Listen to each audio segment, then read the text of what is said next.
Welcome back आप सभी का। और आज की क्लास में प्रीवियस लेक्चर से जो होमवर्क मिला था उसका डिस्कशन है। थ्रू आउट वही डिस्कशन है। एनसीईआरटी से जो होमवर्क मिला था उसको डिस्कस करना है। स्टार्टिंग में एक एक क्वेश्चन को सॉल्व करके बताएंगे क्योंकि बहुत सारे स्टूडेंट अभी सीख रहे हैं, तो इसलिए सारा होमवर्क डिस्कस करने से होगा क्या कि स्टूडेंट को अगर दिक्कत हो रहा हो तो वो समझ जाए, क्योंकि अभी सीख रहे हैं। उसके बाद जब आप उस लेवल पर आ जाएंगे तो जरूरी नहीं कि सारा क्वेश्चन डिस्कस करना पड़े। कॉमन डाउट जो होगा वो डिस्कस कर लेंगे, ठीक है। तो टॉपिक स्टार्ट करने से पहले थोड़ा बातचीत कर लेते हैं, उसके बाद फिर हम लोग अपने टॉपिक पर आएंगे।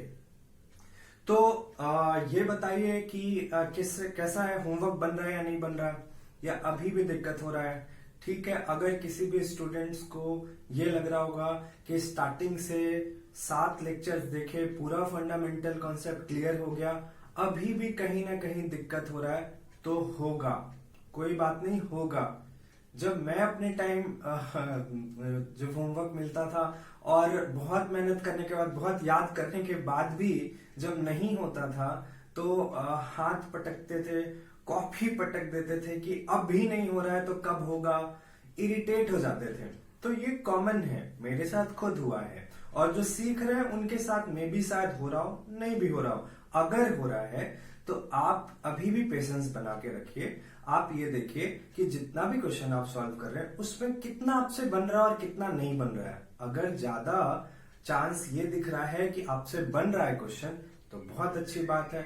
फिर भी अगर आप ये देख रहे हैं कि कुछ क्वेश्चंस क्या मैक्सिमम नहीं बन रहा है, तो आप ये देखिए कि कहाँ चूक हो रहा है, कहाँ अभी भी नहीं हो पा रहा है, जो जिस कारण से ये चीज हो रहा है, तो वो सारा चीज ठीक हो जाएगा, कोई दिक्कत नहीं है। और आप देखिए ये जो पहला चैप्टर है केमिकल रिएक्शंस एंड इक्वेशन, ये आता, मान लीजिए इस बार 5 मार्क्स का आया, ठीक है, पहले भी 4 मार्क्स का आया, तो आप इस बेसिस पर इस चैप्टर को मत पढ़िएगा कि 4 ही मार्क्स का आता है, 5 ही मार्क्स का आता है तो कम पढ़े। आप ये देखिए ये ऐसा चैप्टर है ना कि आगे इसी चैप्टर का कंसेप्ट आपको लगेगा, क्योंकि केमिकल रिएक्शन और इक्वेशंस इसी चैप्टर में तो आप सीख रहे हैं, और आगे तो हर चैप्टर में रिएक्शंस हैं, तो इसीलिए ये चैप्टर बहुत इंपॉर्टेंट है। केमिस्ट्री अगर आप पढ़ रहे हैं तो इस चैप्टर पर अच्छे से कमांड करना है।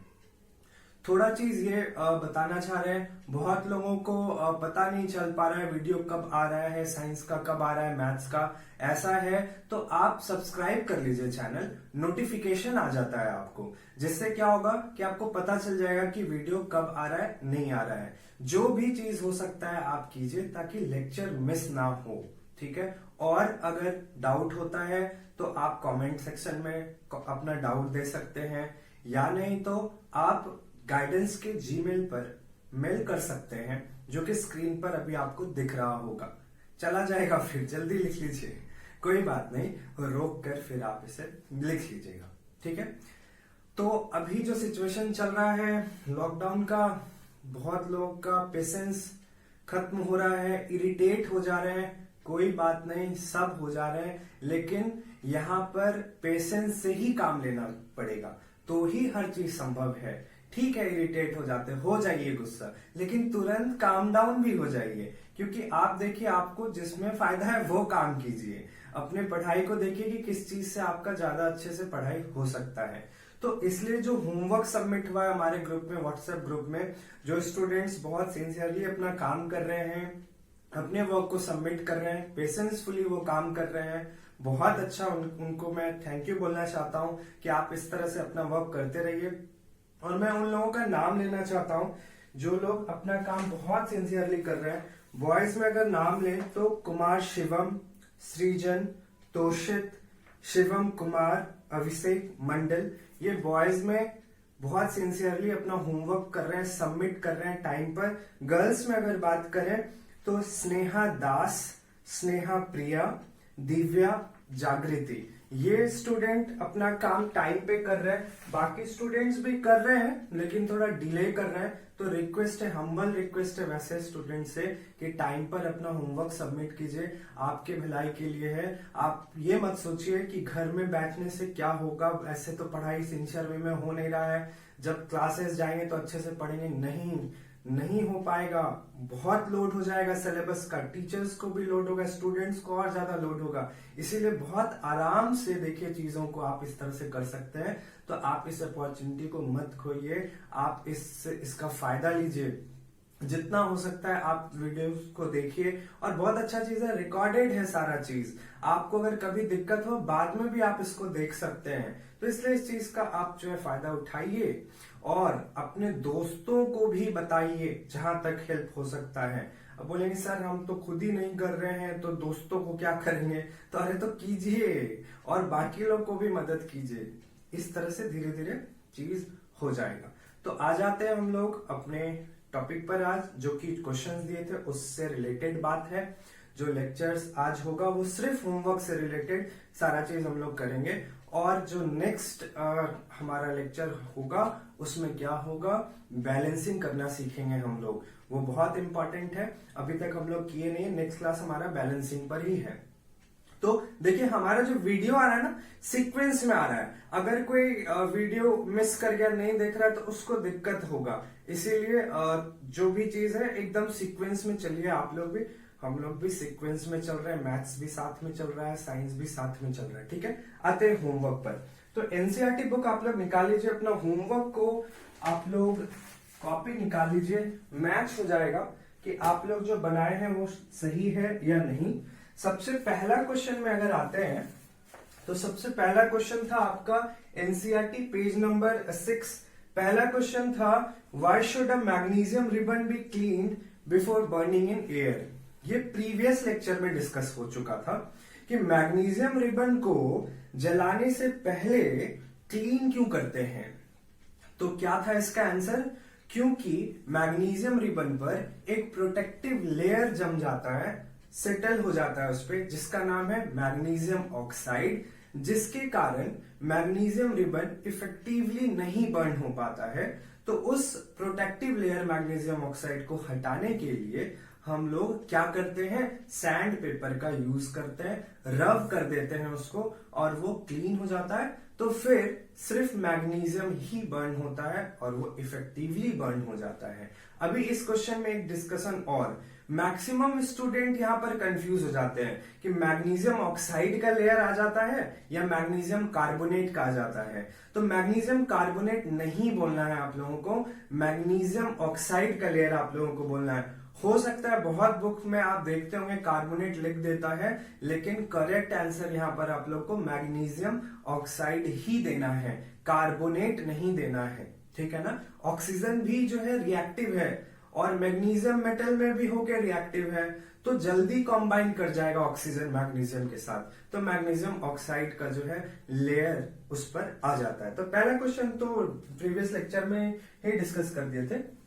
आते हैं दूसरे क्वेश्चन में, जो कि है right the balanced equations for the following chemical reactions. बोल चुके थे बैलेंस करना नहीं, अभी बताए नहीं है। जिनको आता है कर चुके हैं, कोई बात नहीं, अच्छी बात है। अभी हम लोगों को क्या करना है, ये वर्ड इक्वेशन दिया हुआ है उसको फॉर्मूला और सिंबल जो है उसके फॉर्म में हम लोगों को इक्वेशन को लिखना है। तो सबसे पहला रिएक्शन है hydrogen plus chlorine gives hydrogen chloride. तो अभी देखिए सब कोई जान रहे हैं हाइड्रोजन का सिंबल H होता है, एटॉमिसिटी 2 होता है, इसलिए यहाँ H2 लिखा गया है। जिनको नहीं समझ में आ रहा है एटॉमिसिटी 2 कैसे क्या है, लेक्चर 7 देख लीजिए, क्लियर हो जाएगा। फिर क्लोरीन, क्लोरीन का भी एटॉमिसिटी 2 है, इसीलिए क्लोरीन को Cl2 इस तरह से लिखते हैं।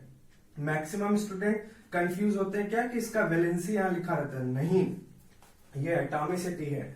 तो हाइड्रोजन को अकेला जब भी लिखेंगे तो H2, क्लोरीन को जब भी अकेला लिखेंगे तो Cl2।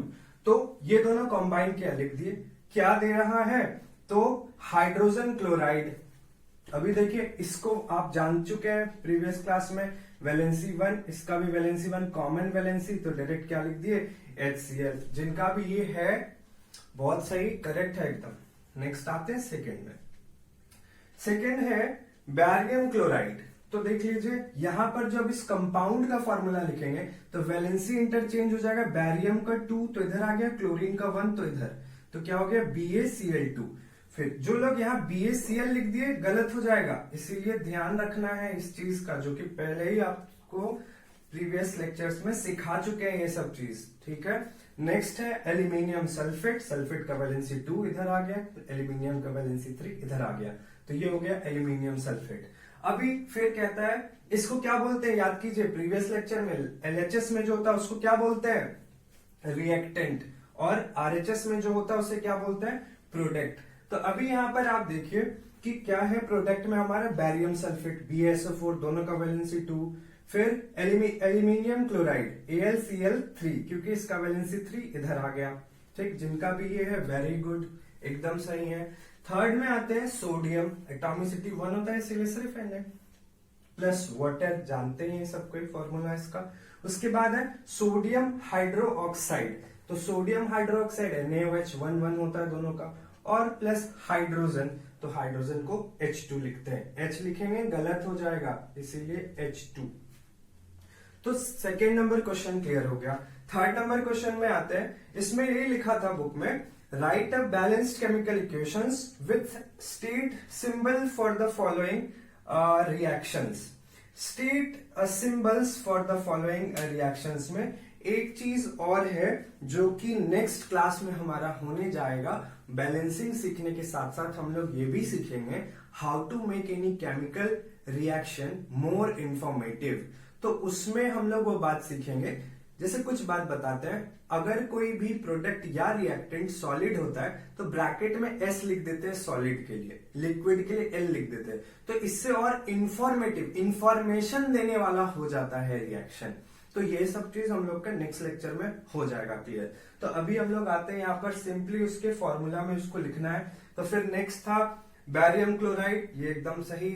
फिर उसके बाद सोडियम सल्फेट, सल्फेट का वैलेंसी 2 तो यहाँ 2 हो गया, Na2SO4 बैरियम सल्फेट NaCl, जिनका भी ये है एकदम करेक्ट है। नेक्स्ट जो हमारा क्वेश्चन है वो है सोडियम हाइड्रोक्साइड, तो सोडियम हाइड्रोक्साइड क्लियर। फिर है हाइड्रोक्लोरिक एसिड, तो ये हो गया, याद कीजिए एक लेक्चर में सारा एसिड का फॉर्मूला आपको लिखाए हुए थे। उसके बाद फिर यहाँ पर NaCl करेक्ट, वाटर ये करेक्ट, जिनका भी ये सही इस तरह से लिखे हैं सही। फिर आ जाना है NCERT पेज नंबर 15 में आ जाना है, 15 का क्वेश्चन नंबर 5 में आ जाना है।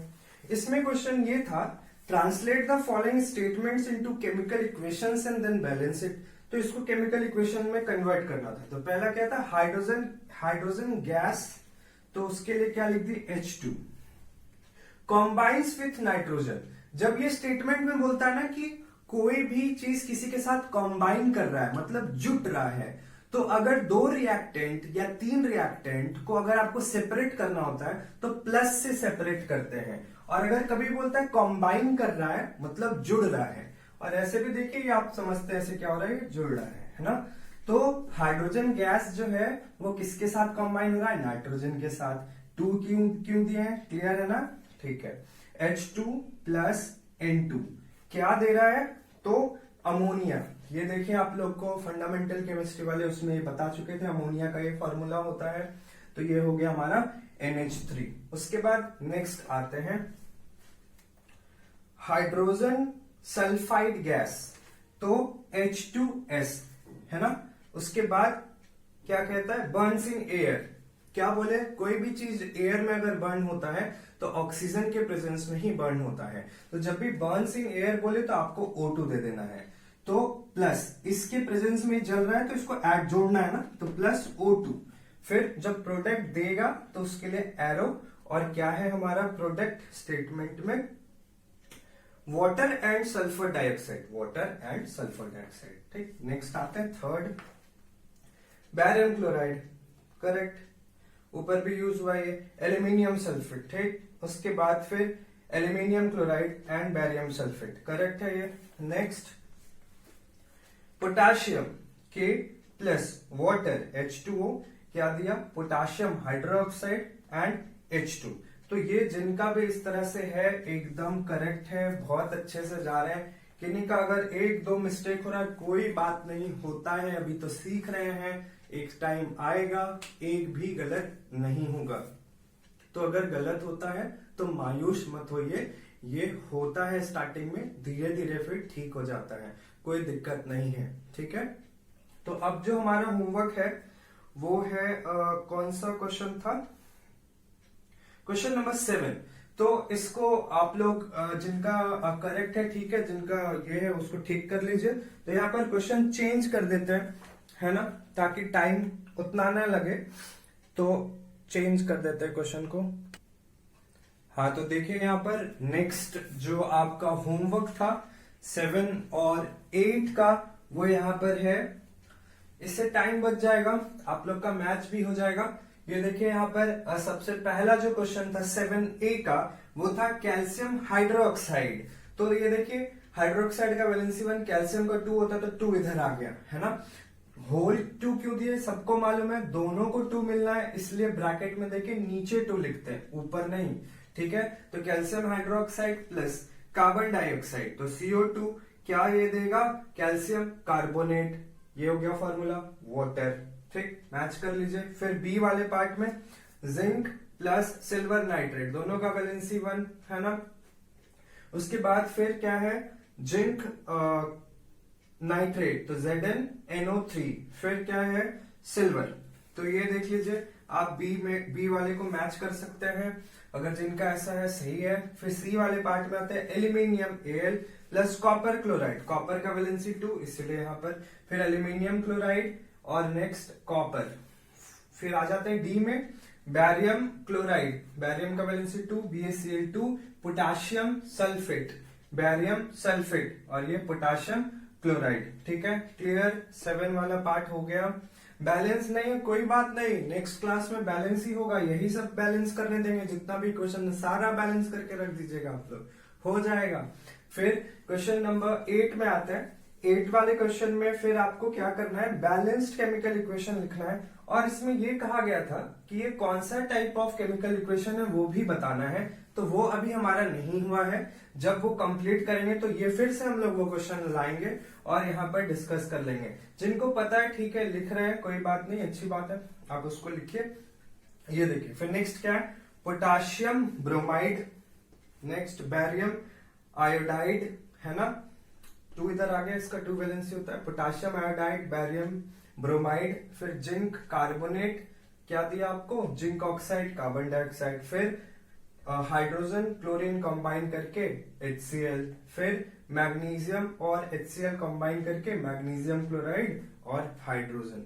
तो ये देखिए, इस तरह से जो NCERT का जो वर्क आपको दिए थे वो कंप्लीट हो गया है। जिनका सारा सही है बहुत अच्छा, वेल डन।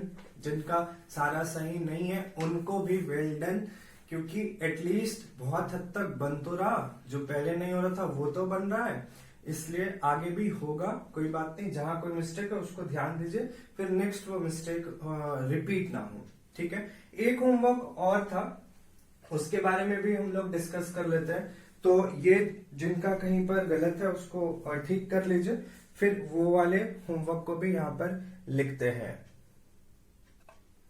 ये देखिए, हमारा आखिरी होमवर्क ये था कि आप लोगों को प्रीवियस लेक्चर में ये बताए थे what are the characteristics of chemical reactions, तो जिसमें कि 5 कैरेक्टरिस्टिक्स था, और आपको होमवर्क ये मिला था कि इन 5 कैरेक्टरिस्टिक्स के लिए आपको केमिकल इक्वेशन लिखना था।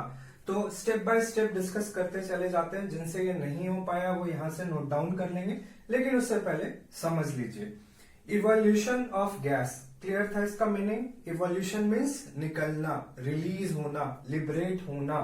तो एक रिएक्शन इसके लिए, जैसे ये देख लीजिए, जिंक प्लस H2SO4, ये है आपका सल्फ्यूरिक एसिड, तो क्या दे रहा है, जिंक सल्फेट, और साथ में हाइड्रोजन गैस लिबरेट हो रहा है। प्रीवियस लेक्चर में एक होमवर्क और था, एक्टिविटी के बारे में आप लोग को पढ़ना था। स्टूडेंट लोग से एकदम रिक्वेस्ट है, एनसीईआरटी का एक्टिविटी को स्किप मत कीजिएगा, एक बार जरूर पढ़ लीजिएगा। 3 एक्टिविटी था, एक तो मैग्नीशियम रिबन वाला डिस्कस हो गया, 2 और एक्टिविटी था, जिसमें से कि ये एक एक्टिविटी है इवोल्यूशन ऑफ गैस वाला। क्यों? इसमें जो एग्जांपल दिए ना, जिंक जब H2SO4 के साथ रिएक्ट करेगा, जिंक का पीसेस, ग्रेन्यूल्स, टुकड़ा, तो क्या ऑब्जर्व करेंगे, तो we observe that a gas is released which is hydrogen gas. तो उस एक्टिविटी का ये ऑब्जर्वेशन भी हो गया और इस वाले पार्ट का आंसर भी हो गया।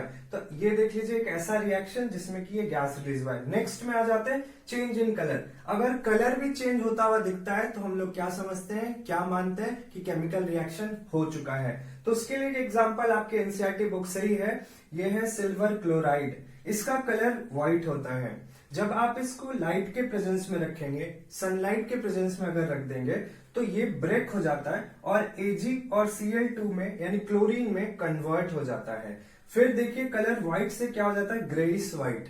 चांदी तो देखे ही होंगे, सिल्वर कैसा कलर होता है उसका, थोड़ा ग्रेइश व्हाइट होता है ना। तो इसलिए सिल्वर जब आ गया इससे तो कलर किस में चेंज हो गया, ग्रेइश व्हाइट। तो ये देखिए कलर चेंज का एक इक्वेशन हो गया। थर्ड आते हैं change in physical state. State, physical state कहने का मतलब ये सॉलिड, लिक्विड, गैस में। तो सॉलिड है तो अगर लिक्विड हो गया हो, लिक्विड है तो या गैस में चेंज हो गया हो, तो उसका एक एग्जांपल ये देखिए वाटर। सारा ये रिएक्शन आपके बुक का ही है।